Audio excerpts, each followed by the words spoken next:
Hi, you've now successfully connected your marketplaces and platforms to your Whatsales account.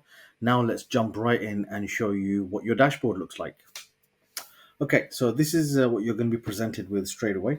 You'll see immediately your main profitability graph. Here you'll have a date drop down access, so you can choose today, yesterday, 7 days, so on and so forth. You'll be presented with your immediate sales data, and that's orders, units, gross sales, refunds, ad spends, profits, and margins, which is really handy for particular timeframes. On top of that, what you'll see here is by clicking the expand button, you'll be presented with three additional subset values.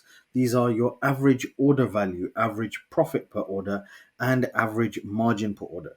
Now, this is really good if you want to get a snapshot for a particular time frame to see what kind of frequency and see what kind of level of sales you're doing. Directly to the right of that, you'll see your live stream. Now, live stream is your window to your sales. This is your profitability, sales, losses, refunds, reviews, and inventory snapshot as it happens. Do make sure to download your mobile app, connect your account, and this has fast become one of our most popular tools. Directly to the right, you'll see your current What Sales lever status. Do check out the chart for that. Underneath that, you'll see your alerts. Alerts here are showing critical changes to your account. So whether there's products with cogs missing or there's ACOS is too high on particular ad campaigns, everything will be alerted to you here.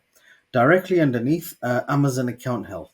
Now, this is really cool if you are selling in multiple Amazon territories. For example, if you're selling in the UK and you're pan-European enabled, it will also show you how your account health is in France, Spain, Portugal, without having you to go into those individual Seller Central accounts and checking.